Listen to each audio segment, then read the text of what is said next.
We got one going right now.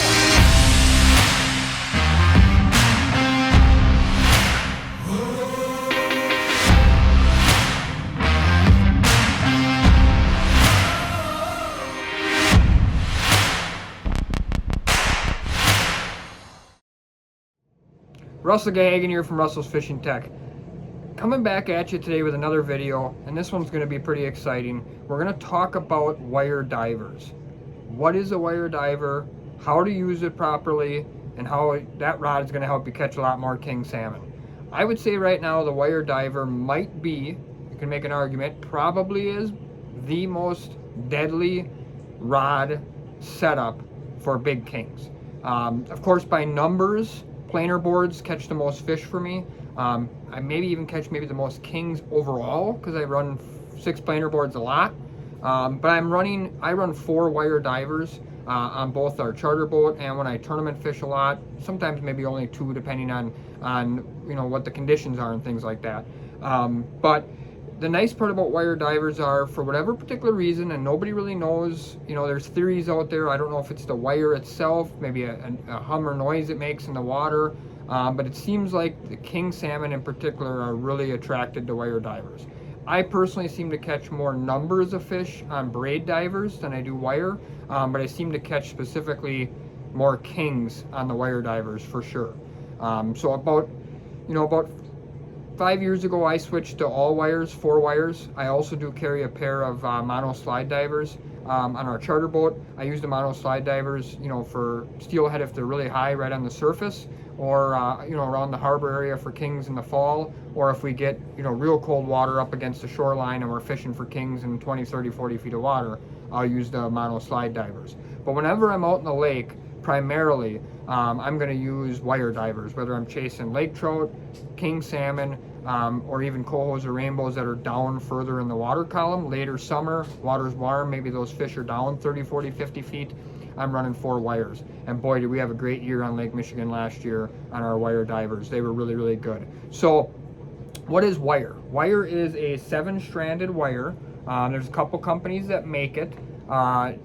We sell Blood Run, Torpedo. I know Morgan's makes it. I think there's maybe like an AFW. I mean, there's multiple companies out there that make it. You want to make sure you get the 7-stranded wire. This is definitely different than copper. It's definitely different than weighted steel. Usually there's 2 colors.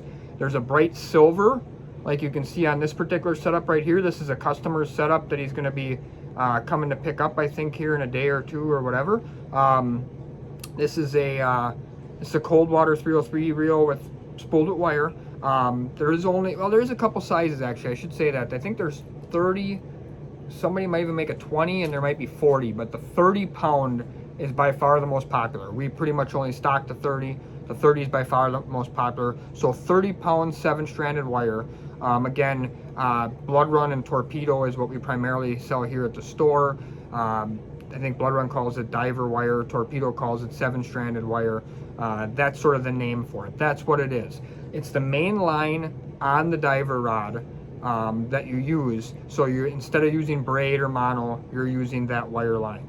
Why would you use that wire line? Well, wire cuts the water a little bit better than even braid does, so it gets a little bit deeper. I don't know what the exact percentage is, but it definitely gets deeper than braid does, and for sure a lot deeper than mono does. The other thing, like I said, is it seems like either it has some sort of harmonic value or maybe an electrical value, but there's something about the wire that definitely attracts kings. For whatever particular reason, kings love that rod. That's been a go-to rod for lots of Great Lakes tournament anglers, charter captains, and even fun fishermen for quite a few years now. And over the course of the last 4 or 5 years, that's been a real popular trend here at our store in Sheboygan. And I think just on the Great Lakes in general, lots and lots more weekend guys getting wire diver setups and finding lots of success with big kings on those. So what are the rod options? Well, there's really 2 rod options left on the market. Shimano used to make a rod, the Shimano Telora full roller rod. They don't make that anymore. So there's really 2 different options now. Okuma has 3 models of wire rods, 3 different models: the White Diamond, the Convector Pro, and the Big Lake series.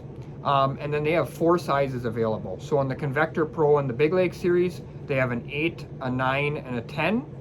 and in the White Diamond series, it's an 8.6 and a 10. So depending on your setup and your boat, depending on if you want to run one diver aside or two divers aside, if you want to run 4 wires, you have those options to be able to fish, you know, like an 8-foot and a 10-foot wire if you want to run 4 wires.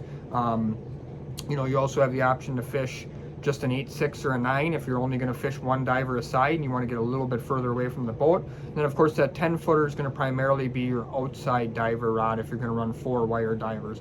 But for that matter, if you like long rods and you're only going to run one diver aside and you just want to get more spread away from the boat, that 10-foot rod would do that as well.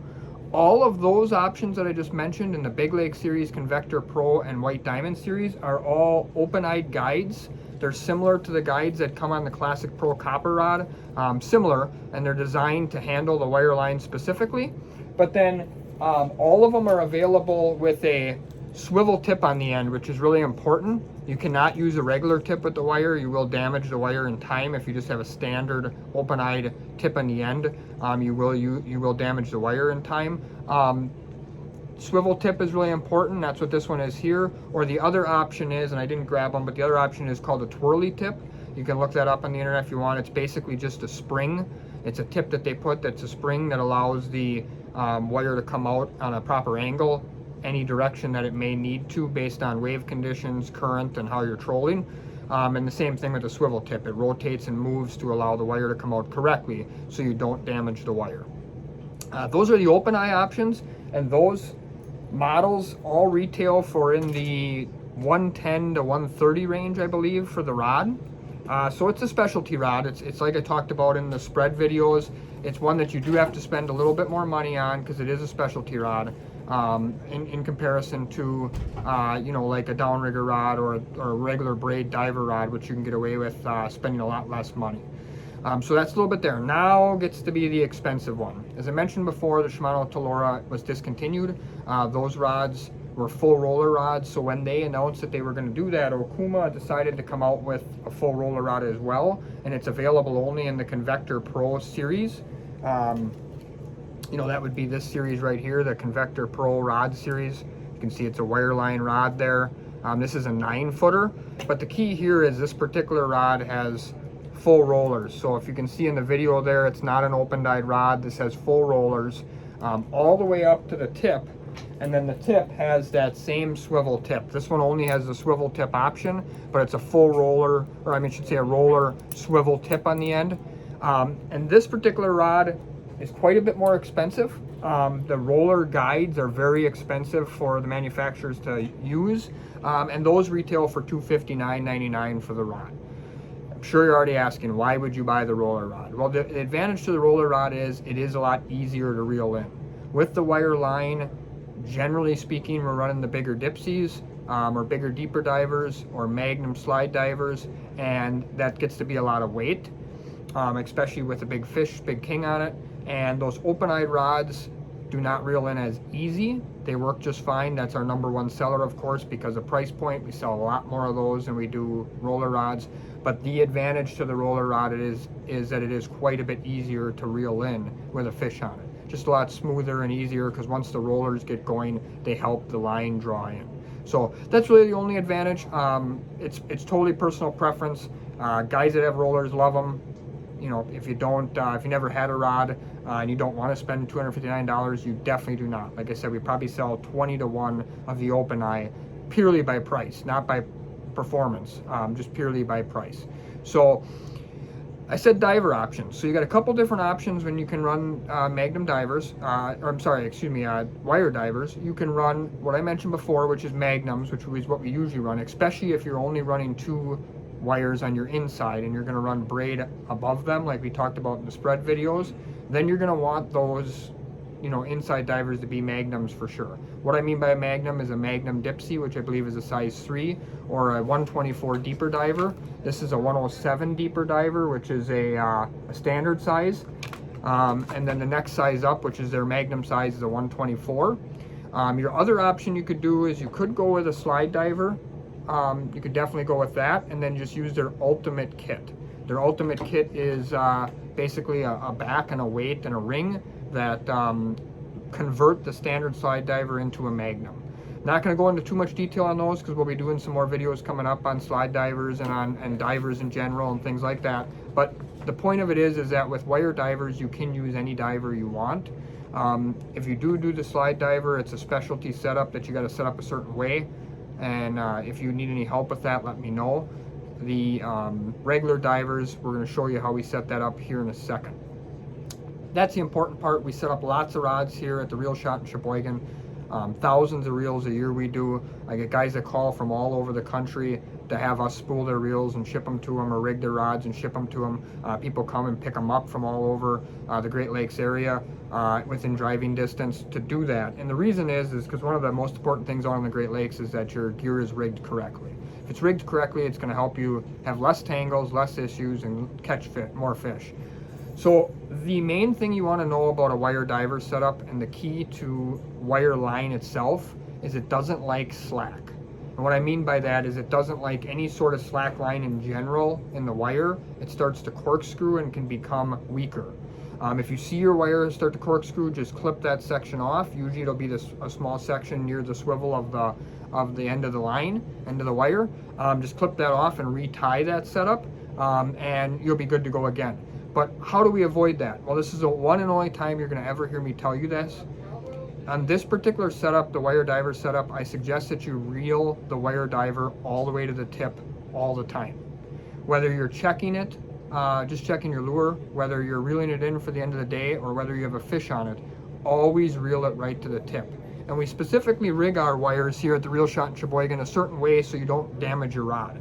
And what we do is we put a large bead, as you can see, it's green in color here, doesn't matter what color it is, so don't worry about that. Put a large bead on the end of the wire, and then we overhand knot a swivel to it.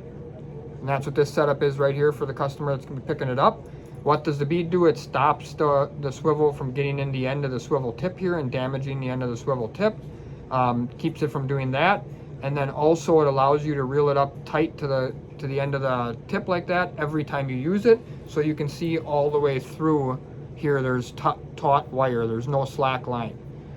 That's the biggest thing. You don't want to reel this thing 3 feet from the tip and then grab the diver or something. You'll create slack wire. You do that once, you probably won't wreck it. You do it a bunch of times, you will damage the wire in that area and have to snip it off and retie it up. So that's the big thing we do here. Helps a lot of our customers avoid doing it. It's the only time I'm really ever going to tell you to reel the diver or your lure literally right to the tip of the rod, because if you do that on regular rods, you're going to damage your rods in time. You won't damage them here because we'll set it up properly as long as you put the bead in there or you have us set it up. So that's the main thing. Avoid slack wire. I want to mention as well, one of the things you can do is you can run 4-wire divers. And a common thing to do if you're going to run 4-wire divers is maybe run standard divers as your high divers and magnums as your deeper, at least early in the season. So you cover that upper part with your high divers, which would be a 9 or 10 foot rod, and then the lower part with your low divers, which would be an 8 or an 8/6 rod. But then when you get later into the season, we're running magnums on all 4 of our wire divers almost all the time, as we want to get those rods down because we can cover the top part with our 6 planer boards very easy. The business end of that deal is the Okuma 303 reel again, or the 30D, the Convector 30D. So the Convector 30D definitely will get the job done. Is a great reel for a wire diver setup. And that retails for about $90 for the reel itself. And then the Coldwater 303D probably is my preferred reel for all the setups, but I like the Coldwater series, but the 303D is the size you want for a wire diver setup. That's what we got on there. So how we rig those up? Well, we put a mono backer on there because it's important that you want to fill the reel fully to its capacity, so you get an accurate line counter. One of the things a lot of people maybe don't know is if the reel isn't full, the line counter doesn't work accurately. So then you will not be able to get to the depth you want by the normal numbers that you might be accustomed to. The other part of that is the general amount of wire we put on a reel is 1,000 feet. It doesn't go by yards of wire, we go by feet. The spools come generally with 1,000 feet on them. We do bulk spools as well, but the general spool you'd buy yourself, or we use sometimes off our shelf, is 1,000 feet. So 333 yards basically of wire. It's a lot of wire. You can afford to cut off 100 or 200 feet over the course of a couple of years and still probably be sitting pretty good on wire without having an issue. So in my opinion, wire divers are a must-have if you're a king chaser out on Lake Michigan or Lake Ontario. They're a blast to catch fish on because there's literally no stretch there. It seems like even less than a braid. You feel every head shake, every breath. It's almost, it's almost antagonizing at times. Like, oh man, you feel like every time he moves, if that big salmon moves, you might get off. But they are a ton of fun. When a 20+ pound king smacks a wire rod, there's no other bite like it. It almost sounds like a shotgun went off. Just tons and tons of fun there. So if you don't have wire setups and you want to look to get some, you can check the links below to some of the links to our website for wire setups, or feel free to give me a call at 920-395-2079. We'd be absolutely happy to rig those up here personally for you at the Sheboygan store, ship them out to you, and make sure that they're ready to go the way you need them, or you can come pick them up. So hopefully you enjoy this video. I think this will be a great one for a lot of guys that haven't got into wire and maybe had some questions or concerns on why to do it. So it'll be fun. See you with some more videos.